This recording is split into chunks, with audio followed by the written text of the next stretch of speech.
Hello, good morning and welcome to NewsDesk. We're live on DSTV channel 421, Go TV channel 125 across all our social media handles. We are Joy News on TV. Coming up in the next 60 minutes, Dr. Malik Opoku Prempeh, endorsed by the governing New Patriotic Party to be Dr. Bawumia's running mate. Stay for more on this on NewsDesk. Also, scores of cancer patients have been left without treatment as the radiotherapy machine at Kolebu Teaching Hospital breaks down. My case here is that not only me, there are a lot of people out there that are waiting to be treated. And realizing that, you know that it's not the ailment itself that is killing, but the system. Later in the bulletin, we'll tell you the story of Samuel Nana Beckham, a Joy News impact maker for health and social welfare. All this coming up in the next 60 minutes. My name is Faustina Safo. Take a seat. You're my guest.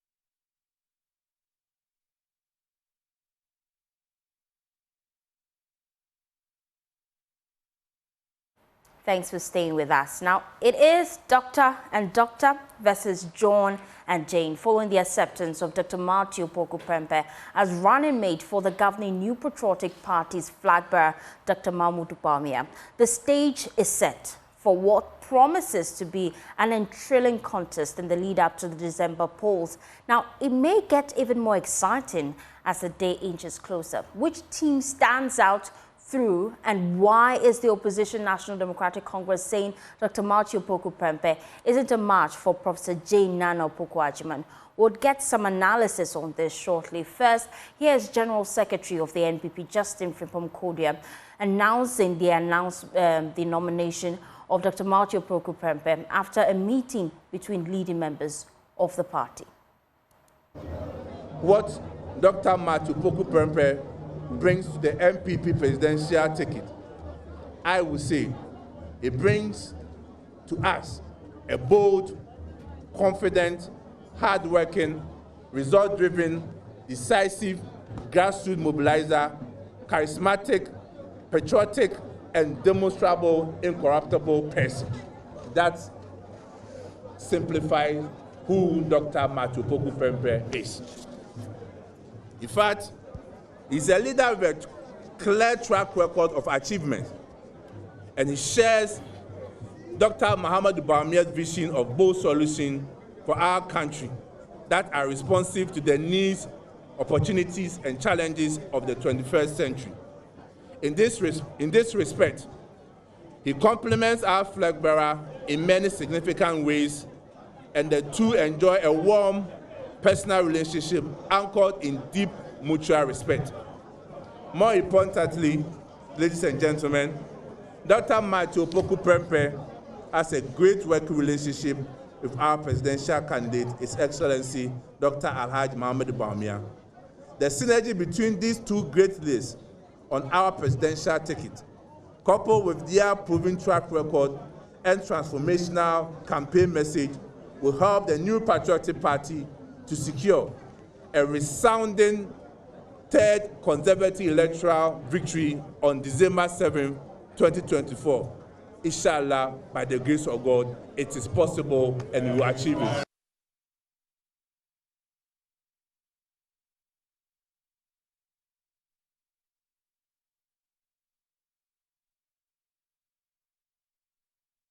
But who is Dr. Malik Opoku Prempeh? Let's tell you more about him and his credentials. We've put together this profile because we know he hails from the Royal Mensia Apejafie in the Ashanti region. We know that his career trajectory is marked by relentless dedication and service delivery to the Ashanti Kingdom, with extensive experience spanning politics, medicine, and education. Here's all you need to know about him.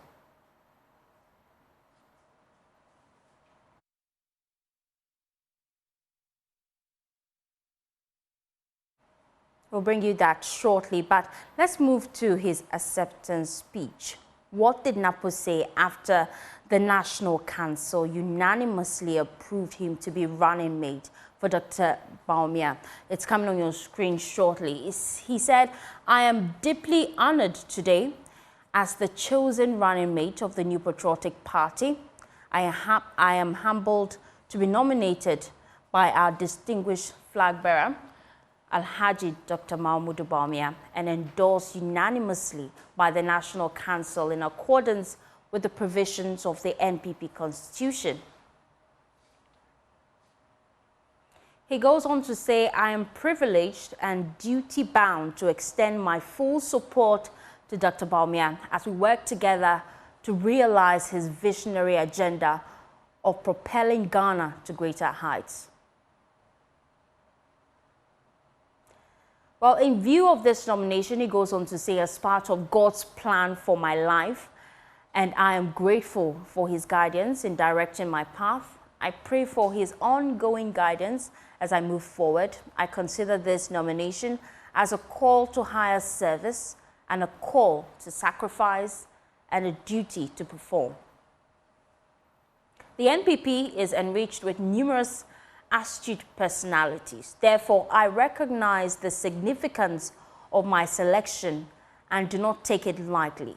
I call upon all our members to join hands as we collectively strive to achieve our ambitious goal of transforming Ghana into a prosperous nation. I express my gratitude to the National Council, the rank and file of our party, our esteemed President Nana Addo Dankwa Akufo-Addo, for their unwavering support and faith in me. I thank Mr. President again for the opportunity granted me to serve in two respected cabinet positions. I am forever grateful. I am equally grateful to my colleagues, ministers of state, members of parliament for the confidence reposed in me. It has prepared me for a day like this, and I feel all ready to make everyone who believes in me proud and win over the doubters.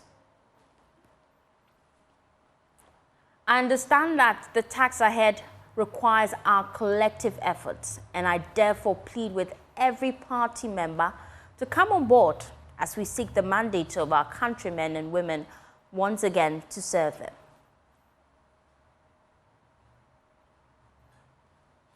He goes on to say, "As I assume the role of running mate alongside my esteemed boss, Dr. Bawumia, I am committed to supporting him to prosecute a formidable 2024 campaign to break the 8-year election cycle and serve our beloved country diligently. Let us work together towards a brighter future for Ghana." Well, he goes on to say, "My philosophies remain service and leadership, and may God bless our homeland, Ghana." Now, let me bring in Vincent Eko Asefwa. He's a member of parliament for Old Tafo. He's also a close associate of Dr. Malik Opoku Prempeh. He joins us live with more. I also have Malik Basintale. He's Deputy National Communications Officer of the NDC. I also have with me Professor Samuel Bet Wedukusi. He's Dean, Office of International Relations, UCC. Thank you, gentlemen, for your time here on NewsDesk. Thank you for having us. Thank you very much. Great. I'll start with you, Vincent, because the first time I met you was while I was a reporter and I was assigned to the Education Ministry to cover a news conference which the then Education Minister, Dr. Malik Opoku Prempeh, was to address the press. And you came in to greet the media. You've come a long way, haven't you? Absolutely. Let me say a very good morning to you, to your cherished viewers, and my senior colleague, Dr. Bet. I've worked with him for some time now, since 2017. Having worked with him as his public relations officer at the Ministry of Education for 4 years. And I think that since I worked with him, I knew that this day will come because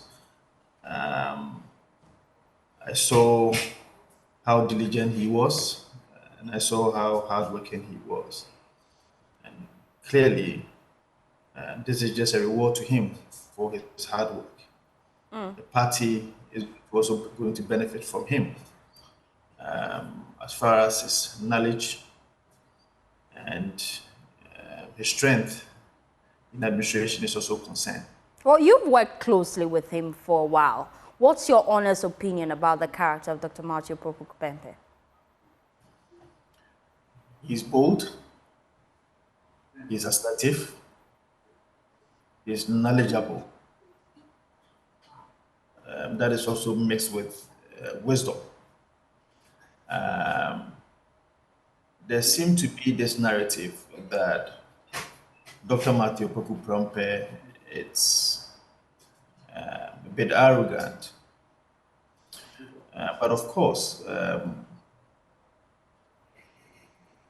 I think that as an African society, what we should be so much interested in is we should be interested in having leaders who can solve our challenges for us, because as a nation, we need people who are doers, we need people who are result-oriented persons to be able to change the fortunes of this country. If you give me an option to choose between two people, one who is perceived to be humble, but cannot change the fortunes of this country, cannot achieve or make a mark in the environment that the person has been given, as opposed to one who is an achiever, one who is diligent, and one who is hardworking. Of course, I'll choose the latter because that is what I seek or I expect from a leader. But I'll tell you what, I think that Dr. Mahmoud Bawumia is going to benefit immensely from his election prowess, because you remember in 2012 he was appointed as an election director for the party. And even working with him administratively, I realized that when it comes to elections, to his connoisseur, because in 2021 I was contesting for my elections to be the parliamentary candidate of Otafo. One way or the other, he micromanaged my campaign, even though he was not part of my campaign team. All the advices as to how I could win an election, he gave it to me. And I can tell you for a fact that Dr. Mahmoud Bawumia made no mistake in settling on him as a running mate for the 2024 presidential elections. And so he's someone that I can always bet on. There's a thin line between being assertive and being rude. Because you work closely with him, would you say Napo is rude? I don't think so. I honestly do not think so. I say so because this is a man who is fearless, a man who believes in his words, and he believes in the power of words as well. He's a man who believes that irrespective of the friendship between himself and the person that he's working with, when there is time for you to work, you just have to get on working. One thing that I've realized about him is that if you see anybody having a problem with him, especially people who work with him, then it means that the person is not ready to work as hard as he wants you to work. And so that thin line is what maybe Ghanaians or some Ghanaians are failing to understand or, if you like, appreciate. But I have no doubt in my mind that this ticket can give us the victory that we so much desire in 2024. We need to be able to have someone who can help us energize our base. And you've heard a lot of stories about him. How can somebody who is arrogant still be generous? I mean, anybody who speaks about Malik Opoku Prempeh will tell you he's generous. How? If you are rude, if you're arrogant, how do you get to be generous at the same time? It just doesn't make sense. But that is okay. It is part of politics. And you know that Dr. Malik Opoku Prempeh is not the only person who has been seen to be arrogant in our political history. You remember, even our own current president, His Excellency Nana Dankwa Akufo-Addo, suffered the same fate, that he was arrogant at the time, and for that matter, Ghanaians do not like anybody who is arrogant. But trust me, he's a president of the Republic of Ghana. Ghanaians voted for him in 2016 and renewed his mandate in 2020. You cannot say that President Akufo-Addo is not competent or somebody who cannot lead any country or whatsoever. But of course, as far as I am concerned, no human being, myself, Dr. Beth, Malik Basintale, nobody is perfect. We all have our issues. But the most important thing is that how can we assess someone's competencies as far as the work that has been given to him is concerned? And I think that as people who needs development for his nation, we should be so much interested in that. Excuse me to say,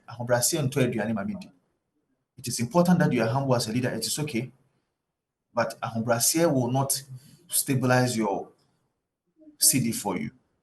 I believe that you need people who can think on their feet. You need people who are deep thinkers, who can make sure that they can bring their knowledge and their expertise to the table to make sure that we can develop a nation, because it's a nation that we have to develop. I want a conversation on when he was the Minister of Education, the achievements that he was able to achieve. Can that make him a better running mate to a ticket? The reforms that he brought at the Ministry of Education, can that bring about the reforms, or if you like, the development that we so much seek to see in our nation? That is the conversation that I think we should be having. If he cannot do so, then that one I'll have a problem. But of course, if he can achieve, if he can make sure that there's so much reforms and development in our country and make a mark, if he becomes vice president in future, I think that that's the conversation that I would want to have.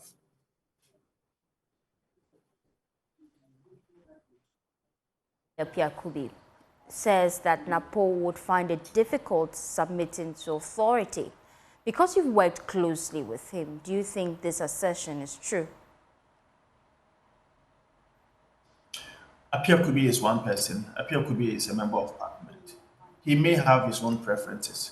I am also a member of parliament. I have my own preferences.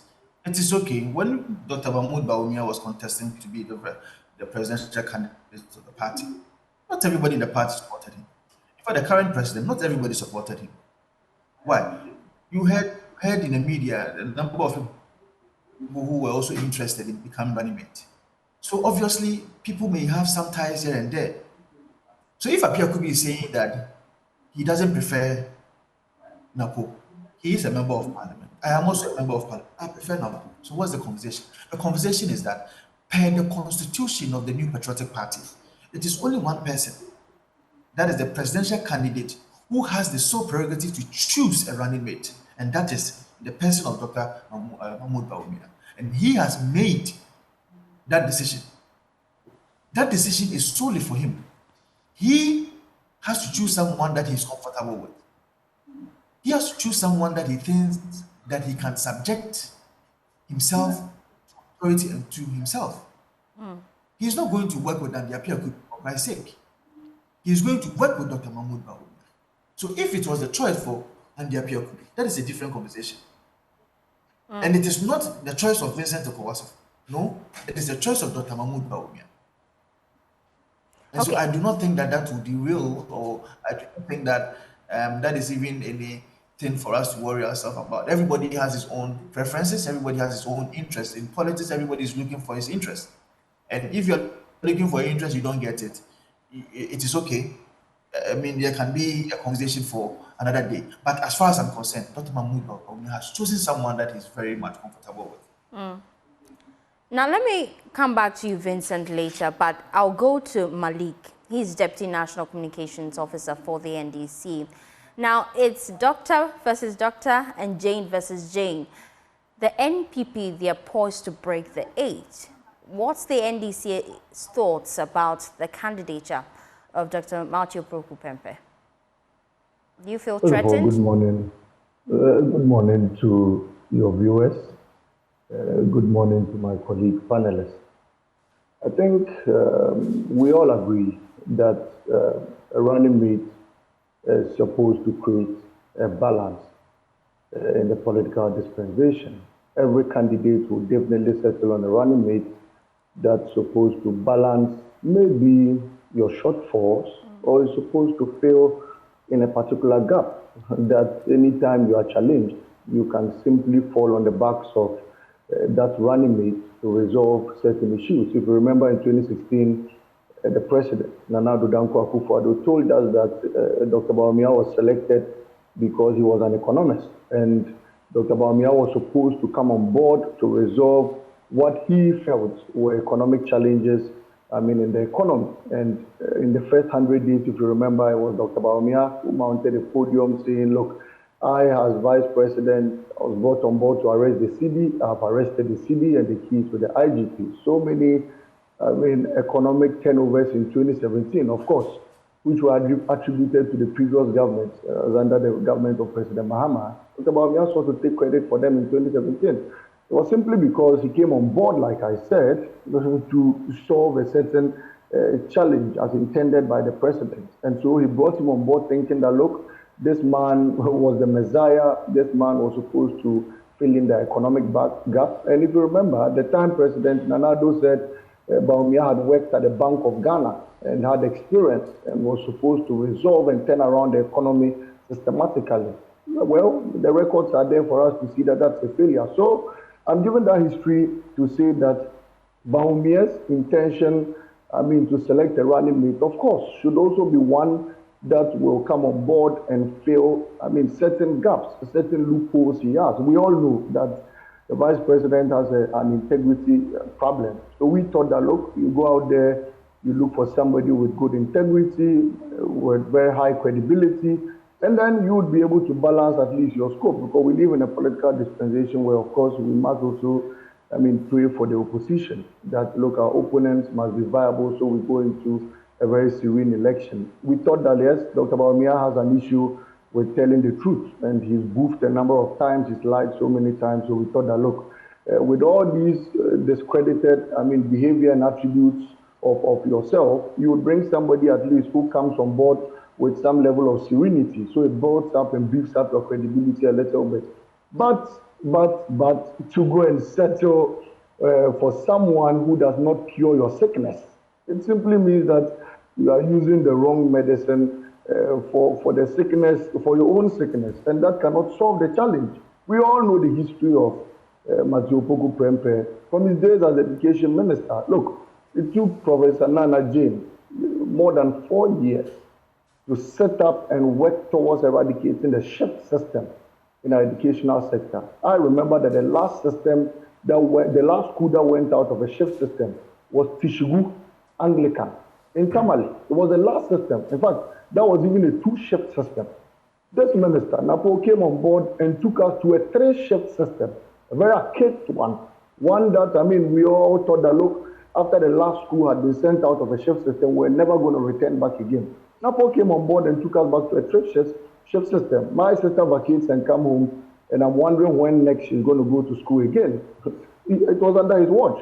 It was under his watch that teacher trainees were paid for just 2 months, and then they were stopped. They were not being paid again. I have a sister who went throughout, graduated, and never received a single alawa. That was under the tenure of Napo. I know people. Look, those days under Professor Nana Jane, teacher trainees used to recruit over 800 students. The Tamale teacher trainee, Baga teacher trainee, I remember they used to take 700, 800, 900 students. Napo came on board as education minister and said, no, we can no longer cater for 800 students. So we are slashing it down. And we are introducing the very rigid quota system where people would have to get enrolled. And so the Tamale teacher trainee, the Baga teacher trainee, and the rest had to slash down by more than half their intake. And Tatco started recruiting about 200, 300. Very archaic. I know very qualified people who were qualified to be enrolled in the teacher trainee who did not get access as a result of harsh policies by Napo. I heard, my brother Vincent speak about people misrepresenting, confidence to arrogance. Then I want to ask him, when senior high school students were pleading on their minister, Napo, to give them some, toilet facilities and what have you, what was his response to them? He said they could defecate in polybags and then throw it away. And then he concluded by saying, at least you have a polybag urging them to go out there, defecate in polybags, and then throw it away. Very arrogant response to young students who were only seeking an opportunity of getting, good hygiene, where they could, free their bowels and all of that. He gave them a very harsh response. This was Napo when people, in fact, when he became energy minister, you and I, together with all journalists, Ghanaians and what have you, asked him to give us a simple Doomsor timetable after the NDC had invested hugely in resolving the Doomsor menace in this country. He came on board as education minister to take us back to Doomsor, owing IPPs. Look, they were owing at the point Gridco was being owed about 1.2 billion. IPPs every day. Ghana Gas was being owed in excess of about 3 billion. When we asked him for a timetable as a result of Doomsor vigils and what have you, he simply told you and I that if we wanted our timetable, we should take pen and paper to go and sit down and draw and then draw our own timetable. If you looked at the posture, the arrogance in which he was telling we, the good people of this country, those things, I thought very surprising. And so, if you bring such a discredited person to tie him onto an already condemned candidate, then definitely you have a shortfall in the ticket we are going to face in 2024. That aside, I remember vividly when there was a scandal on masks. He told us as education minister he was going to procure some masks, over 800,000, I remember. And then masks at the time that went for about 25 Ghana cedis. This minister unilaterally took a decision of sole sourcing with blue class, I remember at the time, to procure all these masks. When they brought the documents to Parliament, after scrutiny, we realized that a single mask that was supposed to be bought for 25 Ghana cedis was bought at 75 Ghana cedis, more than twice the amount of a normal mask in the market. You and I, my sister, go to the market to procure masks. And so the minister decided that, look, if this had gone through the procurement processes, there would definitely be breaches and then the Public Procurement Authority will not allow us.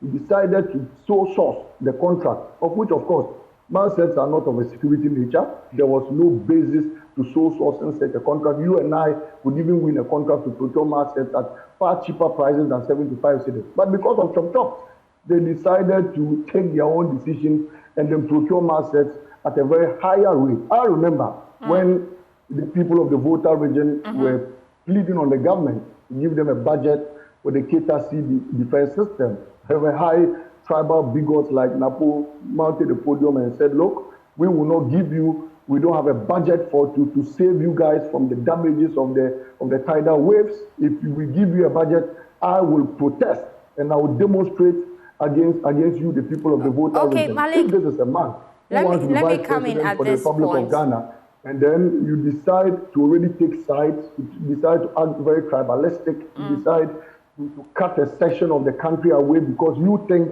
they are non-humans, then I think you are not fit for purpose. You are not fit to be running mates in this country. Malik, let me come in at this time, yes.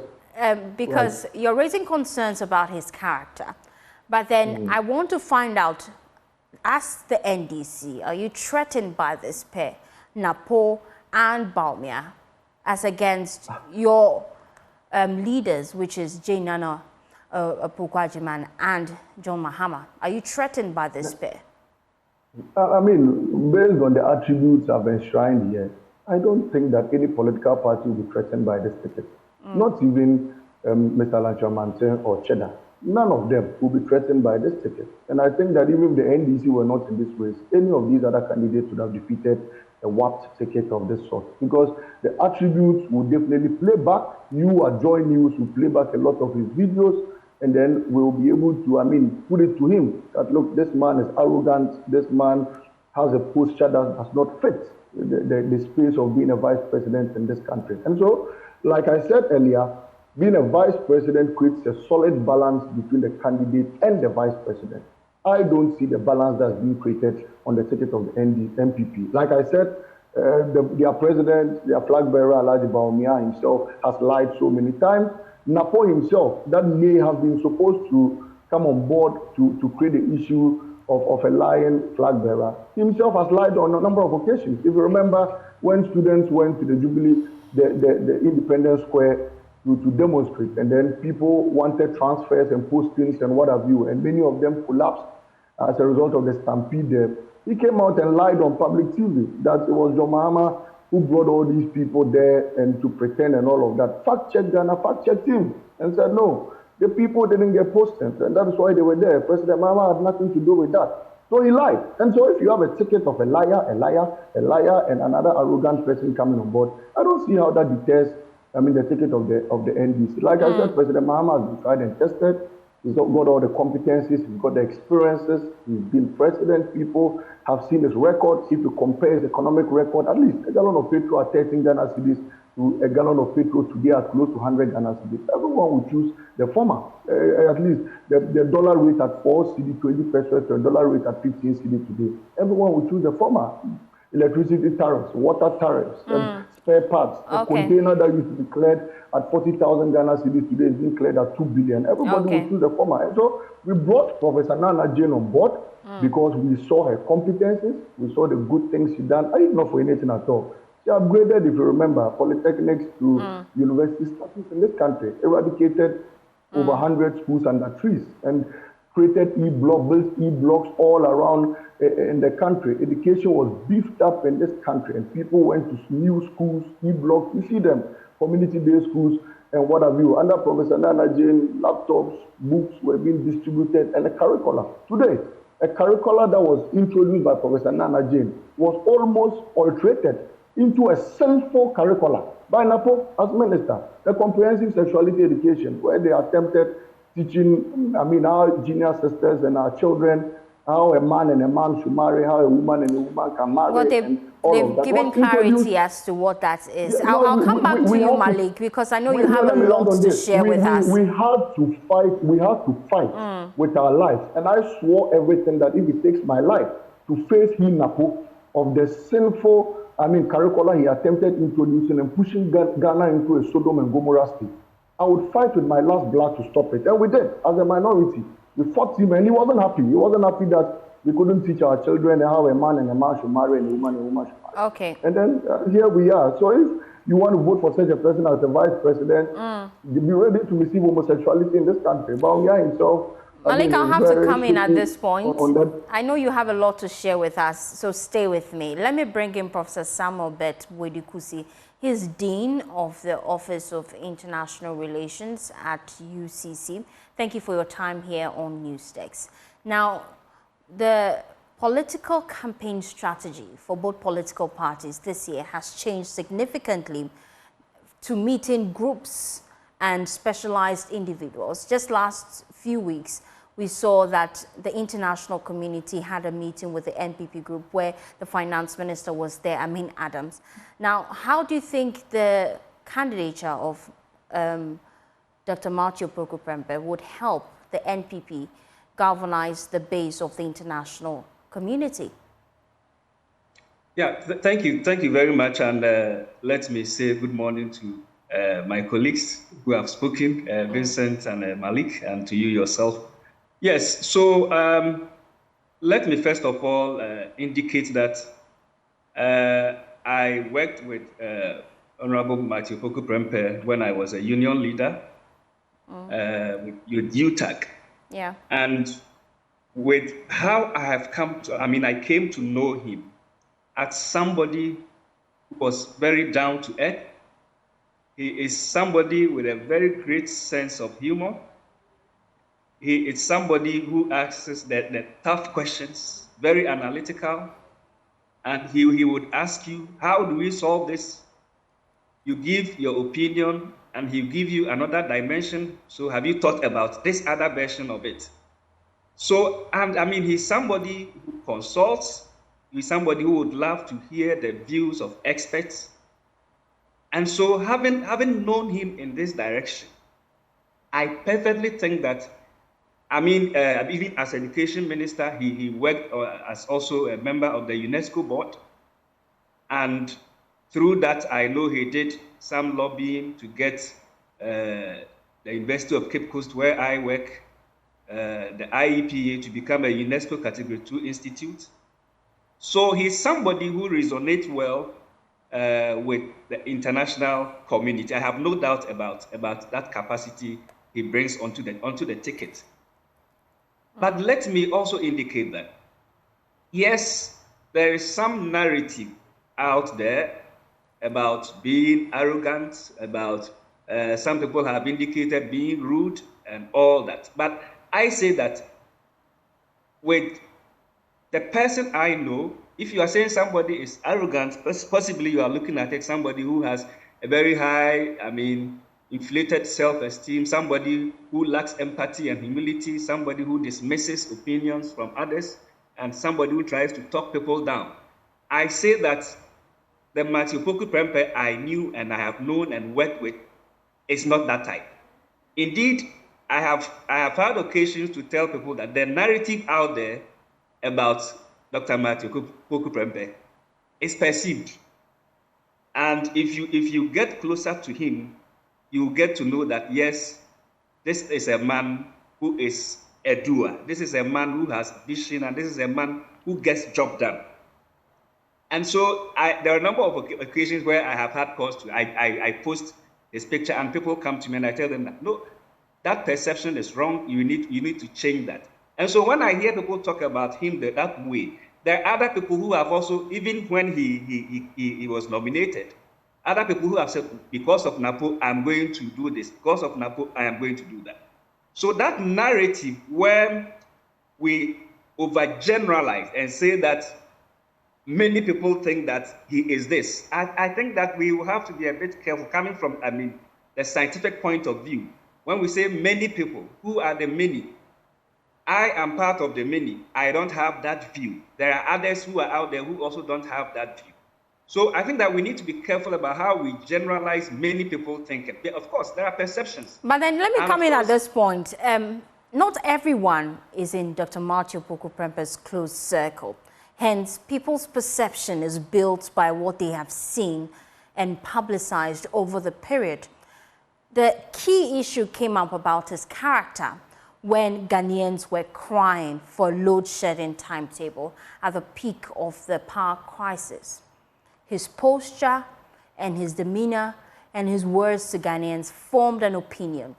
Now, moving forward, the campaign team of Dr. Mahmoud Bawumia has a daunting task ahead of him to disabuse the minds of Ghanaians that indeed their candidate is not rude. How do you propose they should go about their campaign strategy? Yes, so that is the point where the party handlers and the handlers of Dr. Opoku Prempeh, as well as even the entire machinery of the NPP, would have to come in and say and devise a strategy to say that, look, this is not the person you are talking about. Yes, we are individuals. Everybody has some level of flaws, and he may have come across as that. But the question is that who he is really? Is that who he is? No, I say no because I have encountered him. Now I want to believe that now on this stage more people are going to encounter him, and so for me it is up to the New Patriotic Party and the handlers of Dr. Malik Opoku Prempeh to now begin to put out the kind of things he stands for. And as I have indicated, for me he stands for commitment. He is very committed. He is hardworking. He is very analytical. He gets the job done, and he resonates well with the youth. That no doubt about that. He resonates well in the international community because of how the experience and the expertise he brings on board. One would even wonder. In fact, when he was at the education ministry, you could hardly tell whether he was actually not an educationist because he listened to the expert views. And so I think that we need to be able to put in context when we are discussing his views and how he comes across, depending in context. If you don't put some narrative in context and you just want to generalize issues, yes, the perceptions are there, but I want to believe that it can be managed, because just as the biblical theory will talk about, who has never committed, who hasn't got flaws. We all have flaws. But how we are able to manage, how we're able to package, they are able to package, the vice president or the running mate is something that I think they should be able to. It's possible, as Vincent indicated. Similar things were said about the current president. Now, how do Ghanaians see him? So there are strategies that, of course, will be discussed, and political strategies are available to be able to put some context to all the things that have happened with Dr. Malik Opoku Prempeh, to be able to change that perception which has been put out there. Because for me, listening to my brother Malik, if indeed the ticket is so not credible, if I should put it like that, then the NDC should be very happy, because then they are going to have a walkover. But I see some level of, as you put it, some level of fear, some level of anxiety. I'll come to you, Malik, for a response to that. Yes, I know. I'm sure when he's done, I'll come to you for a response to that. That's right. I see some level of anxiety, because you see the character of Matthew Opoku Prempeh resonates well with the youth, and no doubt about his humility, no doubt about his empathy for people, no doubt about his ability to help and galvanize people around him. You can't take that away from him. Yes, I understand he may have some level of, some perceptions. As I said, everybody may have flaws. But I think that his flaws, obviously, does not outweigh his contribution to national development, his readiness to serve, his humility, his analytical nature, and the kind of posturing he brings in terms of solutions. And I think that at this critical point of our national development, we need that level of mindset, somebody who is ready to look for solutions. And not only he coming out with the solutions, but the ability to galvanize experts and seek their views and see how best we can move our nation forward. And I think that is something that we need. And for that matter, I have said, I don't think that Dr. Bawumia has made a mistake in selecting Dr. Matthew Opoku Prempeh. And I think that they will complement each other, especially when it comes to his political leadership and how he's able to bring people on board. When he was, the Minister of Education, from the point of unionization, anytime there were challenges, he would call the union leaders and find out, how do we get this done? Bring them to the table. How do we resolve that? And I think that is the kind of posturing we need. Yes, there are times you ask the very tough questions. There are times, sometimes, even when you are close to him, the kind of question he will ask you, if you are not careful, you will think that he's putting you on the spot, and you think that he's trying to push you to the wall. But for me, I think that is the kind of assertiveness we need in the kind of discourse, that political discourse that we are having in our country at the moment. Unfortunately, we are running out of time, so I'll come to Malik to give a response briefly, and then I would end with Vincent. Malik, what's your response to the concerns being raised that they could sense a bit of fear in your submission?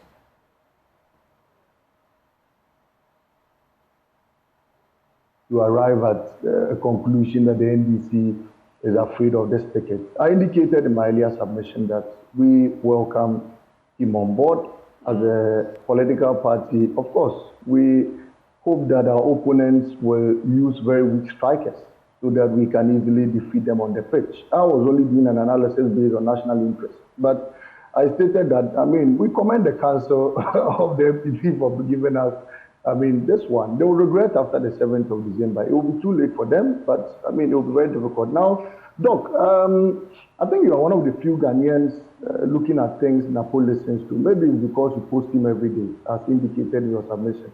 You said anytime you post him on your status, people come asking you many questions.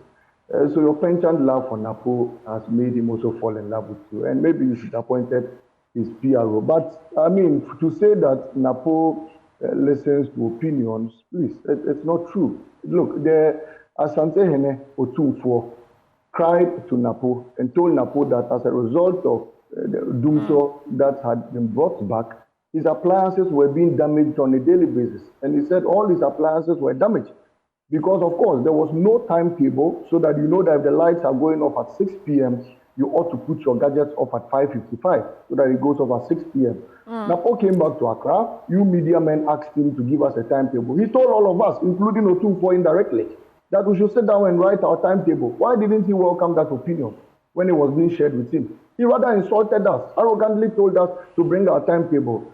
Teachers and students, senior high school students, shared an opinion with him. They said, sir, we go to the bush to defecate. Please, if you've not done anything at all, please give us toilet facilities. Did he welcome their opinions? He told them to, so maybe his advice to them was to use polybags and then defecate in them and throw them away. Look, it cannot be taken away from Napo that Unfortunately, we're running out of time. It cannot be. I'll land on this. I'll land on this. It cannot be. Unfortunately, we're running out of time. Malik, I know you have so much to tell us, and in subsequent bulletin, we'll reach out to you.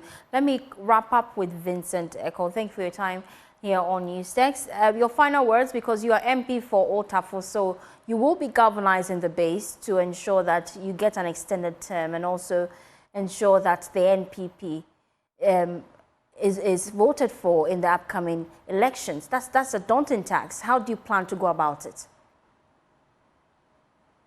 Well, I think that I would prefer to use my time to correct some few falsehoods that are displayed by Malik. First and foremost, with the issues of Masset, I have seen some flyers going around, which is emanating from the NDC headquarters. Now, I'll tell you what. When I was at the ministry, I remember that the ministry never went under any procurement or whatsoever to buy Masset. Please, I'm putting this on record. The Ministry of Education never went through any procurement or whatsoever to procure Masset. Rather, it was WAEC sole's decision to procure Masset. Ministry of Education never went through any procurement processes to procure Masset. That Masset was also procured from Nigeria under the directions of WAEC. It was not done by the Ministry of Education. That is number one. Number two, with the allegation of this polythene bag issue that he's talking about, at the time I was the PR to the ministry. I was with Napo at the Ministry of Information's conference room. When after giving his speech, one journalist rose up and said that, or if you like, asked that, in Nungwa Senior High School, because of the implementation of double track, there seems to be difficulty or if you like challenges with respect to sanitation over there. And some students have now resorted to using polythene bags.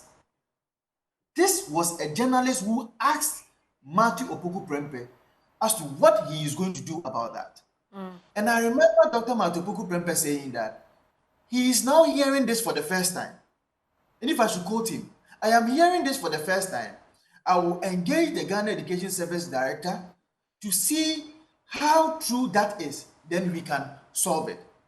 Then, as the lawyers will say, if a judgment or if like the judge is giving a judgment. He said at least they have a polybag. Malik, let him make his points, please. But let him end the quote. I just want to help him end the quote. Okay, Vincent, please end your quote. Unfortunately, we're running out of time, so you may have to speed up for me, please. Vincent, please wrap up. The substantive judgment is there, but there's something that we call obiter, the ones that do not form part of the judgment itself. So Dr. Malik Prempeh jokingly said, oh, really? Then these people are even lucky to have what? Polythene bags. There are others who may not even have polythene bags at all. I am not defending this in any way, but it is... You have indicted your candidate. So what I'm saying is that well, this conversation is still raging, and unfortunately, we've run out of time. Would have to schedule another interview between Vincent and Malik because it appears they have a lot of things they would like to clear the air on. You're watching NewsText. We're taking a quick breather. We'll be back with more. Do stay tuned in.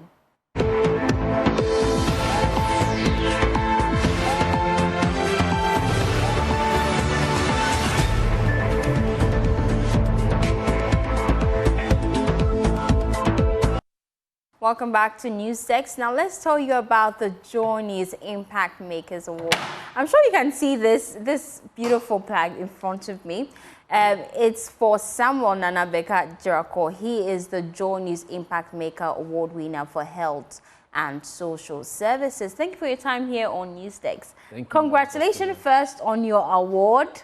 Thank you so much. I saw so much smiles that day when you finally took your award. Yes, please. What doors has this recognition opened for you? Well, I'm hoping that by God's grace, the doors will open. The doors I'm expecting to open are collaborations from institutions, collaborations with authorities, collaborations from institutions outside the country, embassies, even well-to-do individuals and philanthropists in the country, because I know there are people who, out of the goodwill of their heart, want to support ventures like what we do, but they're looking for credible individuals. So I believe that from what they've seen in what we have done and alongside the Joint Impact Makers Award, we would have that kind of collaborations and support. That's my hope. What did you do differently from the rest that earned you this recognition? Well, I think the program we do or the activities we've done speak for itself. For example, we've done 300 eye surgery, cataract surgeries for free. And why it's so beautiful is because we are young individuals who have come together with no financial gain in return for the purpose of touching lives because of the love of Christ. So young individuals between the ages of 20 to 30, 31, 32, coming together with their expertise of various fields to touch lives. And also having doctors who are willing to come for free to have surgeries, hernia surgery, eye surgery, dental surgeries, coming to have medical screenings like fasting blood sugar, typhoid, malaria. All these are done free of charge.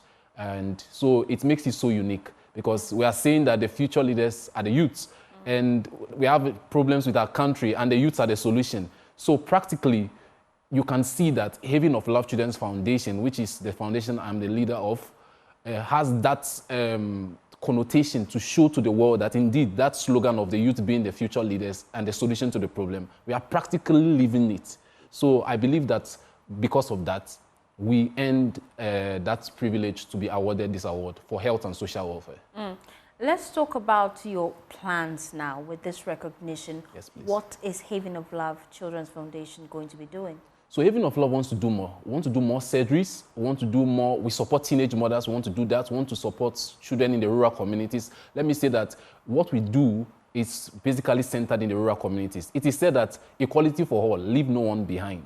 So if we are saying equality for all, leave no one behind, and we are focusing only on maybe the urban areas like Accra, Kumasi, Takoradi, and the likes, and we don't go to the rural areas like Boku West, Garu, Timpani, and the likes, whose child would we give hope to? So I believe and I'm hoping that this recognition will open doors for us to get more support, STEMS program, DEX program, climate change programs, rural agripreneurship programs, smart agricultural programs. I believe that with this recognition as an ambassador of the Joint Impact Makers Award, other organizations and individuals will see us, and from these different ventures I've mentioned, would align with us and we'll be able to touch more lives. If we can do 300 surgeries without any form of support just by ourselves, how would we do more? If we have maybe support from other bigger organizations, we can do 2,000, 3,000, 4,000 for poor, underprivileged, less privileged, and downtrodden people. So you'll be doing more projects. How can people reach you if they want to support you? Okay, so we have a Momo. So Haven of Love is registered, let me say that categorically. And we also file our tax returns. So if you are supporting Haven of Love Children's Foundation, be rest assured that you are not supporting the young people who eat their money.